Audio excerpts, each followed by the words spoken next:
Welcome everyone. We've got a lot more people coming, but obviously people do arrive slightly late sometimes when it's a lunchtime session.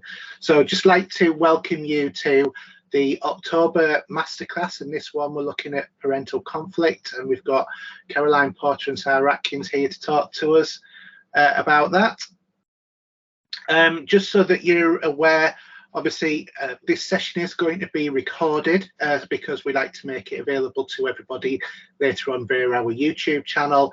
But just be aware of your environmental noise, and please mute your microphone as well so that it doesn't disturb the session for everybody. And if you have any questions, please just add them to the chat and we'll get to them that way as well. Just a reminder, all the masterclasses are recorded and they're available from our Learning for Professionals page, the training page at the moment as well. Also from our YouTube channel. If you're not already a member, I'm going to sound like a proper YouTuber and say, please like and subscribe because it does help us to get more noticed. But if you do subscribe, then you'll get all of the latest updates for all of the latest YouTube channels that we've got as well if you click that bell notification. And following the course as well, if you could please complete the post-course questionnaire, which will be sent out to you to get your certificate for attendance as well. Other than that, I'll hand over to Caroline and Sarah. Over to you. Thanks, Hayden. Fantastic. Hi, everybody. Welcome. Good afternoon. Lovely to see you all here today. And thank you to the guys at North Yorkshire for inviting me to come and speak. So bear with me a moment while we just swap slides over and I'll start sharing slides with yourselves. Lovely. Can you all see that okay? Excellent, good. So this afternoon we're going to be giving you a kind of introduction, a bit of a whistle-stop tour really into all things parental conflict, reflecting upon and thinking about why relationships between parents are so crucial for us to understand and how much those relationships matter, and particularly where there is conflict, hostility, etc. between those parents, the impact that it can have on children. You will get a copy of the slides as well. I'll send those on to Hayden, and then everybody that's here this afternoon will get those when you get your evaluation form as well, or your feedback form. So why do parental relationships matter? We might be thinking, well, you know, we're not relationship counsellors, so what's it got to do with us, what the health or the status or the dynamic of that relationship between the parents is? And we're thinking about whether we've got parents who are couples together in a relationship or co-parents who are separated. We need to reflect on what we mean by parental conflict, what it is and what it isn't. For example, we're not talking about domestic abuse. It's obviously really crucial that we are curious and alert to the signs of domestic abuse, but it's equally important that we are alert and aware of any hostility and conflict in that relationship as well. We need to reflect and understand on the impacts that that conflict can have on the children's outcomes, emotionally, socially, educationally, and what children tell us they want and what children tell us that they need. And through this whole programme, which is a national programme funded by the Department of Work and Pensions, what we're trying to do is normalise conversations about relationships and about relationship challenges, and hopefully remove some of that taboo, remove some of that stigma about we can't ask people about their personal relationships. It's you know, it's none of our business. So we want to try and create a culture where all of us, whatever profession, whatever organisation we're in, feel comfortable and confident to raise the topic of how parents get on, what their relationship is like, and what that means for the children. And of course, what we want to leave you with in a very brief introduction is potential next steps, and for you to know about services and more training that's available locally should you wish to take that forward. So let's start with that first bit. We're not relationship counsellors. Some of you might be. Apologies, I don't know who we've got on today. We may have some marriage guidance folk amongst us, but generally most of us are working in the field of children and families, perhaps working from a school context, early help or health context. So why does all this matter? Let's look at some of the national research. This research is really well embedded now. There's research internationally and then from the UK as well. And unsurprisingly, what that research has found is that the quality of that relationship between those parents has a significant impact on their parenting behaviours. So the quality of the relationship between mum and dad, or mum and mum, or stepdad, whatever the demographic, whatever the dynamic of that relationship, the relationship that those adults have with one another is found to influence the way that they parent their children. It also has been found to have an impact on the mental health and longer term outcomes for the child. And unsurprisingly, and I'm sure this won't be a shock to yourselves, data shows us that parental conflict is a significant issue across the UK. And sadly is seeming to be on the increase, certainly since COVID and lockdown, and then the subsequent economic crisis, the cost of living crisis. What we're seeing is families facing more and more stress, and therefore more and more de-stress in their relationships. So the latest estimate is that for children living with both their parents under the same roof, more than 1 in 10 of those, so around 12%, will have at least one parent who reports relationship distress. We know as well that children living in workless families are twice as likely to experience parental conflict than those where both parents are in work. One of the reasons that it's the Department of Work and Pensions who have taken the lead in driving this programme forward. So sadly, those children living in workless families are almost twice as likely to live with at least one parent who's reporting symptoms of anxiety and depression, and those children are nearly twice as likely to fail to reach expected milestones at stages of their education. So we're beginning to see that link and understand that link between economic status, worklessness, mental health, and relationship quality. Those three things are really closely linked. We know from different research that having healthy, happy relationships is good for our health and well-being. It's good for us emotionally, it's good for us physically, and that in turn then kind of creates this sort of positive spiral. And sadly, the reverse is true as well, that distressed and difficult relationships can have a negative impact on our health, which in turn can then impact on our able to succeed in their economic field and out at work as well. So from the children's point of view, what does this mean? The research uses the terminology frequent, intense, and poorly resolved, and it's a really helpful little kind of 3-point almost mini assessment, asking yourself, when I think about what I know regarding the quality of the relationship between these adults, whether they're together or whether they're separated, am I seeing or hearing about conflict that's frequent, that's intense, and that's poorly resolved? Everybody will, of course, have arguments from time to time. We're not talking about the odd fallout, bit of bickering over whose turn it is to washing up, or, you know, having the odd thing now and again. We're talking about frequency, intensity, and the state of the resolution. When that is the kind of lived experience of children, we know that it impacts on their outcomes socially, emotionally, and educationally. We know as well, and this isn't a criticism or a judgment, it's kind of a reflexive understanding, that when we do have couples or co-parents who do have relationships that are hostile, conflictual, where communication, collaboration, and cooperation are poor, we see that those adults are generally less sensitive and emotionally responsive to their children's needs. Not because they're bad parents or bad people, but because being engaged in conflict with another adult takes an awful lot of our head space and heart space, and therefore it can be incredibly challenging to be focused on other things that are going on. We can see parenting becoming more distracted or harsher or inconsistent. And so the other thing we know from our research is that we offer evidence-based support around that parent-child relationship alone. So we go in with our parenting packages, we go in with our behaviour strategies, that actually that's likely to be ineffective if we've got ongoing conflicts between those parents. The good news is the researchers also found that if we can support parents to communicate, cooperate and collaborate more effectively, then the parenting that the child experiences improves on its own.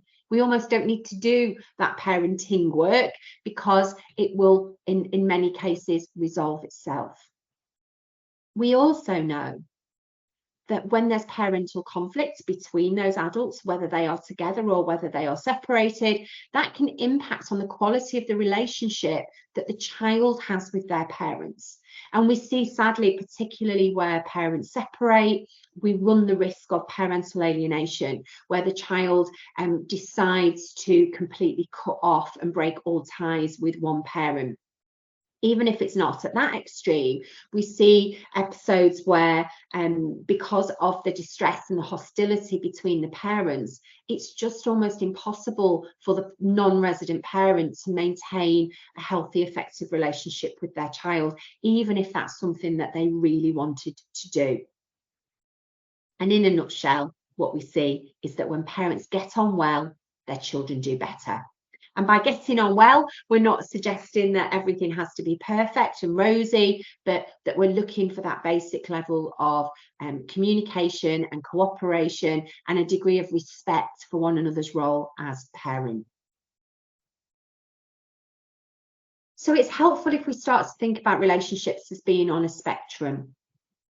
The research has shown, and I've certainly experienced this anecdotally, that traditionally, as professionals, we've only really shown an interest or quite a formal interest in the quality of that parental relationship if it's an abusive relationship. And we may have asked ourselves the question, is there domestic abuse in this relationship? Yes or no? And in fact, certainly for some kind of midwife screening forms, health visit screening form, that's what it asks, you know, is it an abusive relationship? And of course, while it's crucial that we establish and we look out for any domestic abuse, that question in itself is quite limiting. Somebody might say no, and that's the genuine answer. No, there is no domestic abuse. But this is still a really unhealthy, unhappy relationship with high levels of conflict, high levels of arguing, parents that struggle to resolve issues. So no, there's not domestic abuse, but it's still a relationship that's likely to be negatively impacting on the child. And of course, it may be that the person that we're asking doesn't fully understand the range of domestic abuse and therefore maybe say no, believing that there isn't an abuse in the relationship when actually there is. Instead, a helpful reflective question for us as professionals is this: how might I describe the relationship between these two people, and what does that relationship mean for the child? That's much broader than is there domestic abuse, yes or no. It may be that we establish that the relationship is healthy, equal and cooperative, which is still really useful information for us to hold and understand. That will form part of our assessments or form part of our referrals or form part of how we work with that family. Of course, if there are any signs of abuse, we would treat it as such and seek advice from IDAS or from our designated safeguarding lead. But if there isn't abusive behaviour, but it's still a distressed relationship, we still want to understand that and work with that. One of the models that can be quite helpful to use as a reflective tool in our practice is this. It's the parental relationship spectrum produced by the Stefano Foundation. And this gives descriptors of different relationships. Just a snapshot. Obviously, relationships are unique and nuanced, and we're certainly not suggesting that all relationships out there can fit neatly into one of these 6 categories, but it gives us that overview. So over at this end, we've got where, of course, we'd all like to be: respectful, equal, cooperative and happy relationships. Now, that can apply to those that are together or those that are separated. We know that all relationships will have their tricky moments. As I've said, we're not aiming for perfection, but what matters is how those tricky moments are experienced and resolved. We also can then think about what that might mean for the children. So in this case, children are experiencing constructive resolution. They're seeing their parents mutually be respectful of one another. There's an emotional control. Perhaps those children are learning about compromise and listening and meeting in the middle and negotiation and apologizing and taking responsibility. So a little bit of healthy conflict is a great learning tool for children. What we've got next, and even at this stage, we want to start offering support if possible. This is where we've got mostly respectful, equal and cooperative relationships. So on the whole, it's okay, but they're experiencing some difficulties. And that might be contextual. It might be generally they do really well, but around little Jimmy's autism diagnosis, they're really not on the same page and they're struggling to communicate it about it effectively. It might be that Jessica's parents, who were separated for the last 3 or 4 years, have done really well and kind of, kept a healthy communication going between them. But Jessica's dad's met a new partner and they're about to have a baby, and that's kind of changed the dynamic and things don't feel as easy. What can happen in either of those examples? We might start to see a lack of open and honest communication, difficulties being minimised, things not being recognised, and resentment or frustration beginning to build. And even at that stage, children will begin to be affected. They will notice that difference. We've then got our conflictual, non-communicative, but crucially non-violent relationship, which is really at the heart of parental conflict work. This is where we're seeing that frequent, intense and poorly resolved conflict that I mentioned, parents being emotionally unavailable for each other, for their children, and as I said, a lack of consistency within the parenting that's offered. Parents may start to feel quite isolated. We might have toxic atmospheres developing. It may be that tension, that silence, that lack of communication. Intense conflict doesn't always mean screaming, shouting and name calling. It might mean a total stony silence. It might mean an atmosphere that you could cut with a knife. And thinking about how children experience that, living amongst that, how that might impact on their well-being. Then we move into our abusive type of relationships. We may have that situational couple conflict where we've got abuse and violence both ways with no consistent pattern, a victim and abuser, or controlling and abusive behaviour, and also our coercive control, physical violence, fear of violence, and even fear of death. So when we are working with families, when we are noticing that children are perhaps struggling with things, when children are communicating that things at home aren't great, or when we're picking that up from things that the parents are doing or telling us, then we could ask ourselves, which of these, based on what I know so far, best fits with this couple or co-parents relationship? We can include that in referrals, we can include that in assessments. How wonderful to include in an assessment that you're submitting to children's social care that although Billy's got some challenges, the relationship between parents is respectful, equal and cooperative. How positive and how engaging is that likely to be? It may be that in our assessment or in our referral, we're putting that, as I say, Jessica's parents mostly have a respectful, equal and really cooperative relationship, but around the best way to tackle the school attendance issue, they're really struggling to move forward. So it gives us that framework and it begins to normalise those conversations about parental relationships in a non-judgmental way. We know that this is widespread. Research suggests that around 1 in 5 married or cohabiting couples are in relationships that are classified as distressed. So we're thinking about that arguing a lot, perhaps regretting being in the relationship, perhaps regularly considering separating, perhaps it's a very off-on relationship, and thinking about what that means for the children. Some parents will, of course, be vocalizing their regret, verbalizing the fact that they're going to threaten to leave, or packing their bags, or telling the other one to pack their bags. And for our children and young people, that creates a real lack of safety, a real sort of sense of insecurity in ourselves, in our families, and in relationships. And particularly for children with additional needs, particularly those who are neurodiverse, that can be incredibly unsettling and difficult. And we're going to come back to what this means for the children shortly. So 1 in 5 cohabiting couples in relationships that are classified distressed. It can happen to any of us. It can be impacted by the normal day-to-day challenges of family life. You know, the money worries, the housework, the work-life balance, the looking after elderly relatives, the kind of influence of other people, how much social media use we have, how we parent the kids, blended families. All of those things are obviously, you know, potentially stressors, and for some can trigger conflict between the two. We know that for some groups of individuals, however, there is an increased vulnerability, an increased risk when it comes to parental conflict. I mentioned in my introduction that the DWP research has found this link between parental conflicts, low relationship satisfaction, and low income.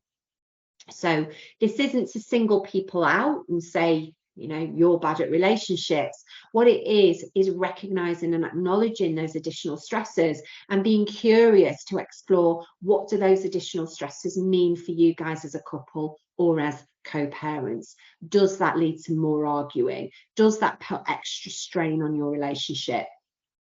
There's the money aspect of it, and then of course for those in workless families, there's also the bit about how much time you spend together and not having respite from one another. And I'm sure those of you that, you know, or still are working from home a lot after lockdown, we appreciated how nice it is to be away from our loved ones for periods. Other groups that are potentially more vulnerable are new parents, military families, which of course can be very relevant to parts of North Yorkshire, parents of children with SEND or behaviours that challenge, and our younger parents. And again, none of this is a judgment. This is research based and is about us kind of reaching out and checking in with these people and offering them that additional support. The arrival of new babies, for instance, obviously something to be celebrated and absolute joy, but we know that around 60% of new parents say that the arrival of their gorgeous new baby had a detrimental impact on their the quality of their relationship as a couple. And sadly, more parents separate in the first year of a baby's life than at any other time. So if we know that, let's be tuned in. Let's think about how we can offer support at that stage. The quality of the parents' relationship during and up to the birth of their child is going to have a really significant impact on their relationship going forward, and the relationship that they build with their child. That, of course, is going to be impacted by their own relational history, including how they were parented, support networks, how they build relationships, and how they resolve conflicts. And although today's session isn't about domestic abuse, it's important to remember as well that we know that domestic abuse can be exacerbated and get significantly worse during pregnancy. So having an eye on the parents' relationship and their dynamic is really beneficial for a range of reasons. We know that during the postnatal period, the relationship is really important as well. And a 2016 study found that there's a significant correlation between levels of postnatal depression and the relationship quality. And we see that a greater severity of depression symptoms in women who say that they are less satisfied with their couple relationship. And the opposite is true as well. We also know, and we're beginning to understand more about the fact that men too do and can experience postnatal depression. And again, one of the contributing factors seems to be the quality of the relationship that they have with the child's mum. So we want to encourage, as it says, they're all frontline practitioners at this particular transition point, to actively support new parents to prepare for potential conflict and to offer them strategies. So it isn't just about offering them preparation for parenthood, it's getting them to think about their relationships.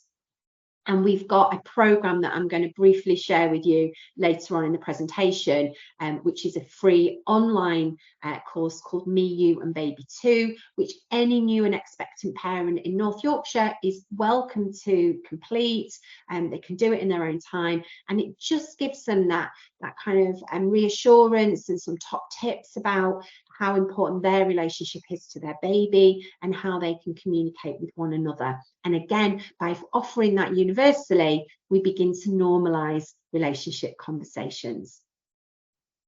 I just wanted to highlight as well one of the other groups from that list, which is parents of children with SEND. There's been various research done recently, and you can see those listed on the slides, that show us that sadly, and I quote, there is specific evidence that couples caring for a child with a disability are at greater risk of marital problems and divorce. Their conflict often is slightly different. For those parents who are juggling the demands of children with complex needs, it may be more about their relationship with one another getting lost, not being nurtured, not being prioritised. And actually through North Yorkshire, we do offer a half-a-day workshop on this topic in particular. So expanding more on why parents of children with additional needs may face these particular relationship challenges, and thinking about things that we can do to support that. And we've got a few dates for those coming up in the coming months. So what does all this mean for the children? That's of course why we're here. That's what we're all about. Why does it matter? Well, firstly, let's think about what children may be experiencing. They may be seeing arguments, name calling, or equally it may be that silence, the atmosphere and tension that I referenced. In terms of what life pans out, it might mean that there's less routine, less consistency and unpredictability. If parents are kind of all over the place with one another, we never know what each day is going to bring. Children also talk about there being a lack of warmth, a lack of fun and laughter when parents aren't getting on well. And then also they run the risk of being brought into these roles of judge or spy, messenger, mediator or confidant. Generally self-explanatory what those roles would look like. The confidant being, the child being the shoulder to cry on, the emotional crutch, which we see particularly our older children being brought into. And being a spy, being a messenger, quite common when parents are separated. Equally, we know it occurs when parents are together, but not communicating effectively. So I've got some quotes from children here, and what these quotes do, I think, is really highlight and back up what the research tells us. So we know from the research that parents who are in conflict can be less emotionally available for their children, and this child's personal experience absolutely brings that to life. They said, my mum and dad spend so much time hating each other that they don't have a lot of time to love me. Children's behaviour is impacted by the conflict. And here's the child describing how they deliberately do something to provoke the parents to talk to one another. They aren't shouters. They don't talk at all unless I'm there. But I can make them talk, especially if I break a rule like saying, I won't eat that. Give me something else, please. Another child, it's been like this for years, I think. I'm used to it, but I've got a little brother and he doesn't understand why our family doesn't feel like other families. That warmth, that security. It's when she picks up her phone and sighs and rolls her eyes, then I know it's my dad. I'd pay a lot of money to stop that. She just forgets that I love my dad too, and I'm stuck right in the middle, trying to make it okay for them both. Even if parents aren't arguing actively in front of one another, knowing that one person that you love and care for deeply has such negative feelings about somebody else that you love and care for deeply is incredibly complex for children to have to process. And finally, I've never had a parent notice what they're doing. I think what happens is that they blame the other parent. So this parent will say, oh, the reason you're not doing well in school or the reason you're upset is because what this parent's doing. But I've never had a parent take responsibility for something they've done. It's always the other parent's fault. And I'm sure as professionals, you can all relate to that. One of the things we really aim to do through this work is encourage parents to be a little bit more reflective and self-aware and focusing on their own behaviour, things that they say and do, rather than be hung up on what that other person is saying or doing. I've got a short video for you that I want to share, which is some children talking about their experiences. So just bear with me 1 minute while I set it up to also. Oh, there we go. Got audio.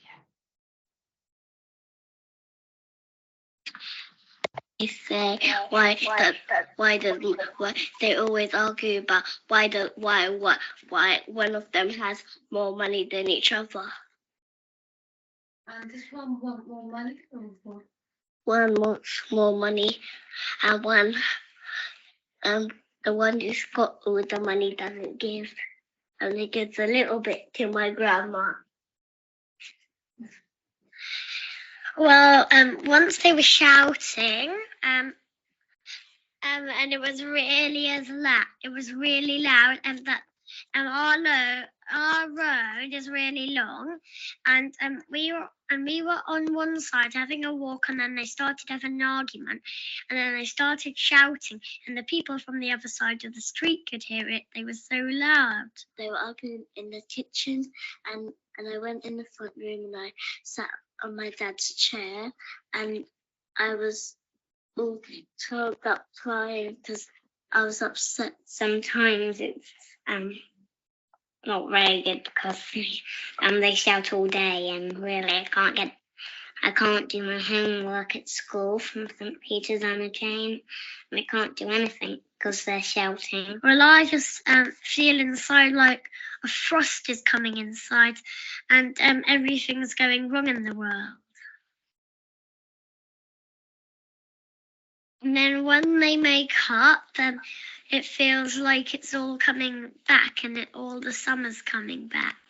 If you're all, of course, arguing all the time, the children might get it in their minds and start doing it at school and doing it to their friends, and they have no friends. And then when they grow up and get married, they might start doing it thinking, this is what my mum and dad did, why don't I do it? Or if, say, the mum and dad argue, they split up, the child would think, well, that's the first idea, I'll split up then with my husband when I'm older. So it's not good to have arguments all the time, but I think now and then to learn what you're doing and see what you shouldn't do. It makes me feel sad. It makes me feel worried. It feels really scary, like they're going to break up and one's going to go that side and one's going to go that side. So I don't know who to choose to go with because I love both of them very much. So I don't really like them shouting. It scares me a lot. Crying. This. There we go. The saying out of the mouth of babes, I think, really resonates there. I've watched that multiple times, and it never fails to impress me of just how much children do pick up, how insightful they are, and how impacted they may be. And of course, what's really important with that video is those children are very articulate. They're able to talk to us and help us understand what's going on and how they're feeling. And of course, we work with many children who, for lots of reasons, may not be able to articulate their experiences so well. So we need to be alert and sort of thinking of other ways that we can help them to communicate their experiences to us. Oops, sorry. The impact on children is beginning to be more and more understood. The Early Intervention Foundation, they're now called foundations, have looked at a lot of the research and found those links that exist between that frequent, intense and poorly resolved conflict and levels of anxiety, depression, aggression and behaviour issues, and in addition they may struggle to achieve at school. And we see links from a school perspective to both attendance, to academic attainment, and of course to the social or behavioural interactions at school, the ability to form friendships and have positive relationships with peers and with their teachers as well. And what we know, of course, is that very often our focus gets quite tuned into the child's behaviour, and that can be particularly true for parents who want professionals to fix the child's behaviour and who aren't necessarily willing to explore and understand how their own behaviour and their own communication and relationships will be potentially influencing that behaviour. I've included a few bits and pieces from the research, something if you're interested in, you could go away and look at further. We know that babies as young as 6 months may exhibit physiological symptoms of distress when they hear hostile exchanges between their parents. So their heart rate elevates, which means that, you know, in terms of cortisol levels and therefore brain development. And what's fascinating around that research is that we don't see those babies have the same physical response when it's not their parents or main caregivers who are engaged in those hostile exchanges. We may see behaviours of distress demonstrated by crying or acting out, but equally children freezing or withdrawing or appearing to kind of shut down. Some children will, of course, attempt to intervene in the conflict itself to try to be that mediator or peacekeeper. There's a lot of work being done by Professor Gordon Harold and his team looking about the emotional and behavioural distress which can occur in children. And then in older children, we see links with things like aggression and hostility, antisocial behaviour, and an impact on criminal behaviour as well. So there's a real broad spectrum. Young Minds have some really excellent stuff on their website, which is very accessible for parents, that talks about the different ages and stages of the children and what we might expect to see. For example, we know that it's our kind of roughly 6 to 9 year olds who are most likely to be the ones that try and get their parents back together again. We know that it's our pre-adolescents that are the ones that are most likely to get angry and take sides and see things in very black and white terms. And I think seeing that as research-based evidence can help parents to recognise that what's going on for their child is influenced by their behaviour. So let's think about how we respond. You know, we've understood what it is, hopefully, we've understood why it matters and the impact on children. So let's think about what we can do, how we can challenge that, how we can respond, how we can support. The most important thing we can do is show that professional interest or curiosity in their relationship. Ask ourselves the question, how would I describe the relationship? Ask them questions about their relationship in a sensitive and appropriate way. Help them reflect that relationship challenges are normal, and look for opportunities to ask about the relationship, even when that's not the reason you or they have been asked to attend. So if we're having a meeting planning little Jimmy's transition to secondary school, or we're having a discussion about the fact that Billy's sleep routine is awful, we've got the opportunity to say, and what does that mean for you guys? Do you find that that's something that you're on the same page about? Do you find it's something that leads to you having more arguments? Do you find that it impacts on the quality of the relationship you have with one another? So we can ask those sensitive questions. Think about what their conflict might mean for the child and encourage them to think about what their relationship looks like, sounds like, and feels like for the child. Encourage them to see their relationship through their child's eyes. Whenever we're having these conversations, it's important we're not making assumptions. Every relationship is different, and we are seeing, you know, from an external perspective. So we need to be kind of curious, absolutely see them as the experts. It's also not our role to try and fix it and make their relationship better. We're not there to glue these relationships back together. We're there to encourage this reflection and be aware of the impact on the child.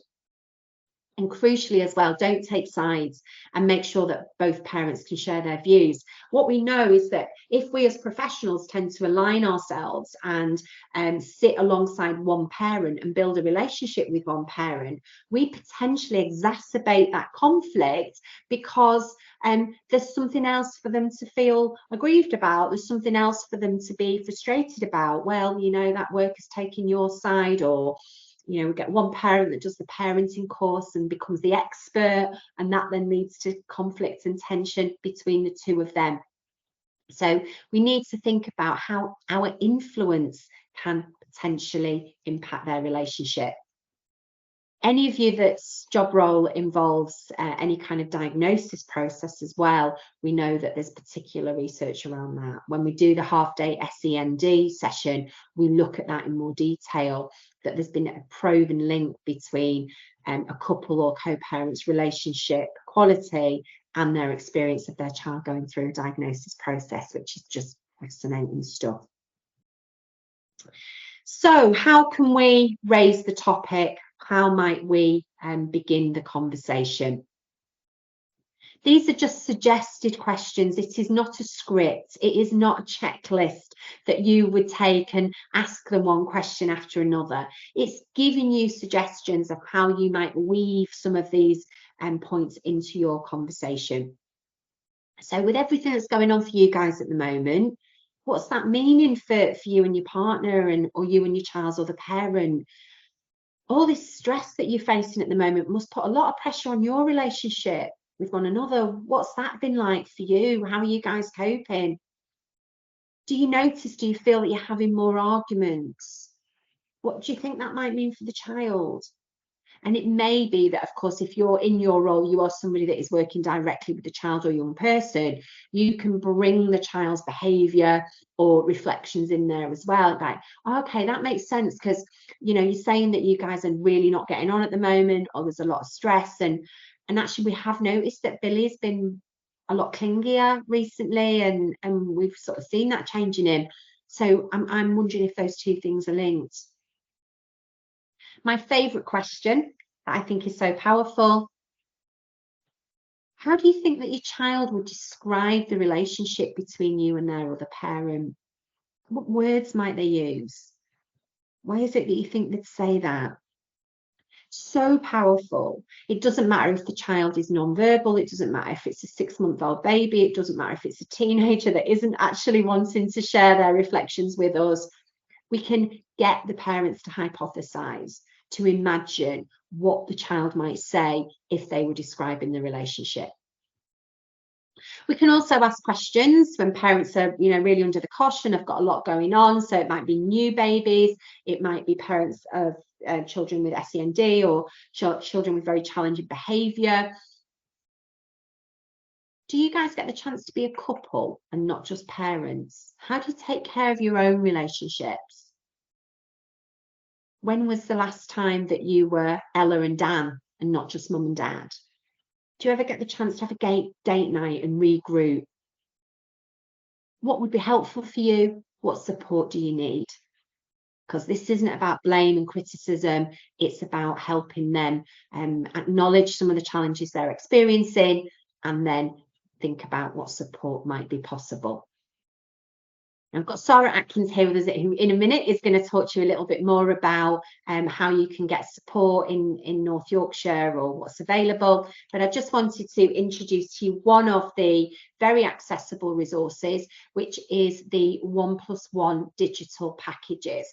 There are a trio of packages available. In fact, there are now 4, because there is a bonus track at the same link, which is a online course for parents who are, or couples, I should say, who are having conflicts and disagreements about money and debt. And that one's not specifically aimed at parents. It doesn't matter whether they've got kids or not. That's the debt module has been added as an extra. These 3 are all about parents' relationships. So the 3 courses that are available, that are free, that all they need is a link or a QR code. All they need to do is click on that link, put their name and an email address. It will then ask them to select whereabouts in the country they are, so that we can monitor how many people are accessing it in North Yorkshire and see some of their feedback, which so far has been amazing. We are seeing such a fantastic positive comments from parents who have attended each of these 3 courses. When they attend the courses, they're after completion, they're asked 2 questions. What did you learn and what are you doing differently? And we're seeing real change, real awareness, real light bulb moments in parents who are saying, didn't realise I was dragging my child into the centre of our conflict. I didn't realise how much our conflict was impacting on our child. We've got different strategies, we're doing things differently. So the 3 courses, and they could do 1, 2 or all 3 of them depending on their life setup.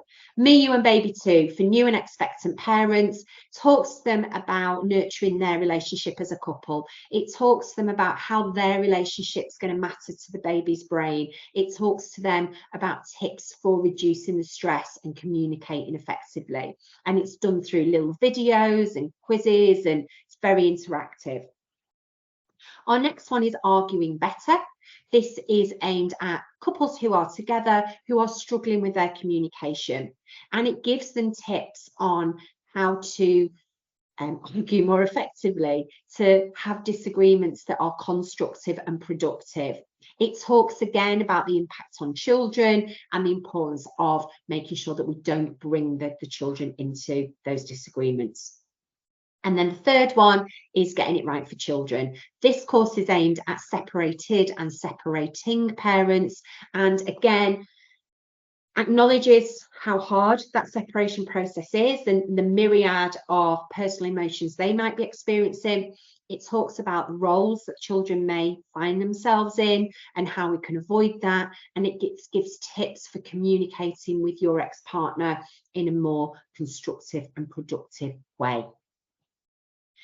So when we send the slides out, we will include this, which has the links to those sessions. So there is a practitioner guide where there is lots of information, including course flyers and social media images. We would love it if schools and settings and other organisations were promoting these courses through their web pages, through their social media pages. You know, the more parents that access this course, the better. You'll also find some additional resources there which you could use to support your conversations. And then there is a separate link to the parents login. This is the link that they need. As I say, when they go in, it will ask them to register an account. There's a map of the UK. They select the north of England, they select North Yorkshire, and away they go. I've also included in the slides some useful links to national support that may be helpful. So websites such as Click Relationships, which is fantastic for professionals and for the families themselves. Lots of evidence-based support, very accessible. Family Lives is a great website, offers support and advice on all aspects of family life, as you'd expect, including relational support. Gingerbread for our lone parents who, you know, one of the challenges for recently separated parents is that they're having to navigate all the practical stuff of housing and finances and benefits and legalities. So having somewhere like Gingerbread where they can get good support around that might reduce a little of the stress.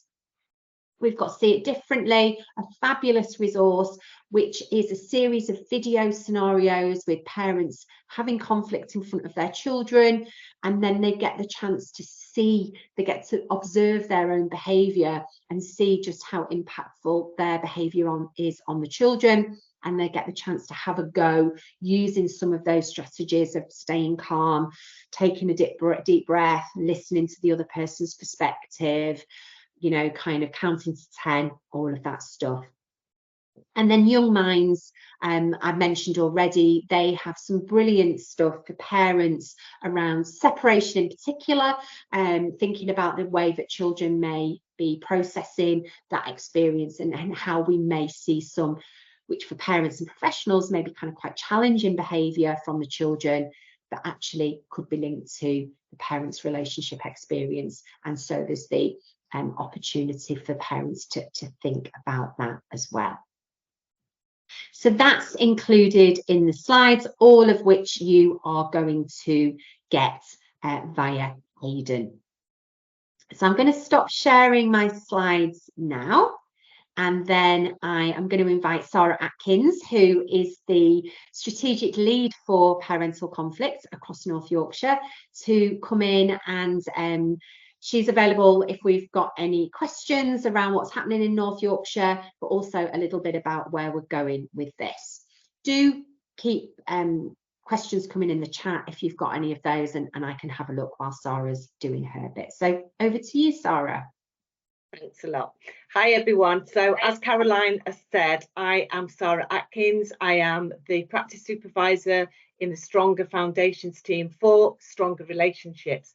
So my area of work covers parental conflict, child on parent conflict and harmful behaviour, working with separated parents, and working more inclusively with fathers. So as Caroline said, the DWP have very kindly funded us in this area of work for the last 3 years, and we've managed to put on training for well over 500-600 people, and that's part of our North Yorkshire workforce, but also external as well. We've done a little bit of work around schools, but we would really love to do more work in schools. And if anybody has any bright ideas about how we can get access to you all, then please email me. But also, we've also just trained 12 relationship champions who are internal to North Yorkshire Council. But again, we would love to be able to train some of our external partners. If they have anybody who would like to be a relationship champion, it just gives them a better access, I suppose, to resources that are available, to the training that we put on, but also about where we're going to be taking the Reducing Parental Conflict programme over the next 12 months. We know from the DWP that we've got another 12 months of funding. That's going to be happening from March 2024.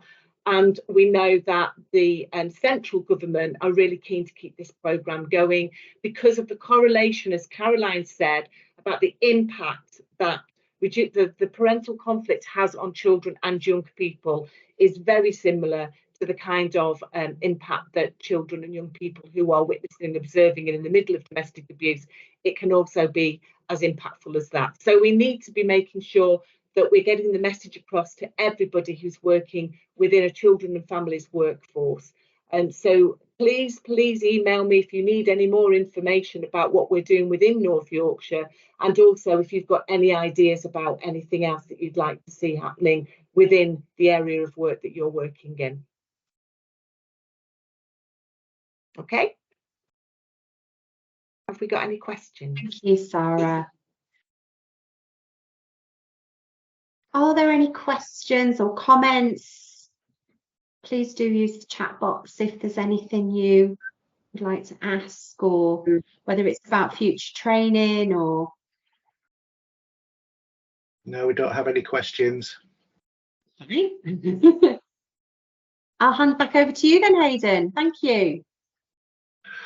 Okay, thank you. That's been a really informative session, so thank you very much for that.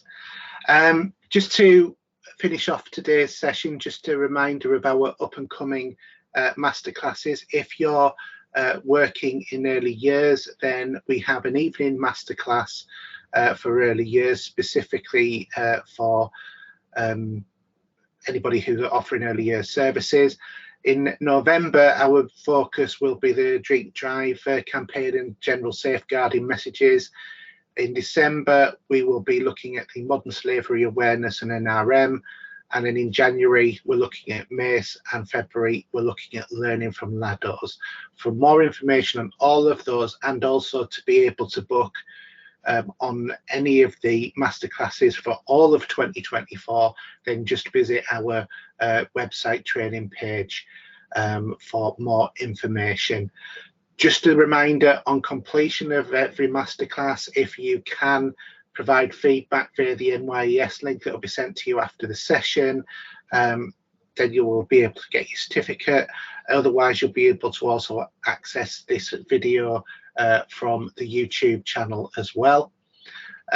Finally, just a quick reminder about all of our different sorts of social media. We have our website, which is safeguardingchildren.co.uk.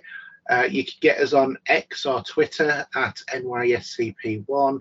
We're also on Facebook on NYSCP1, and you can also get us on YouTube at youtube.com/ and then the @ symbol NYSCP. Don't forget, there's also our podcast, which is on Spotify, and our latest podcast was released yesterday. So please do subscribe to that. We're also available on other podcast platforms as well, just not on iTunes. And then finally, you can also sign up to our e-bulletin, which the link is on the screen. Other than that, thank you all very much for attending. I hope you've enjoyed today's session. Again, thank you to Caroline and Sarah, and we'll see you next month.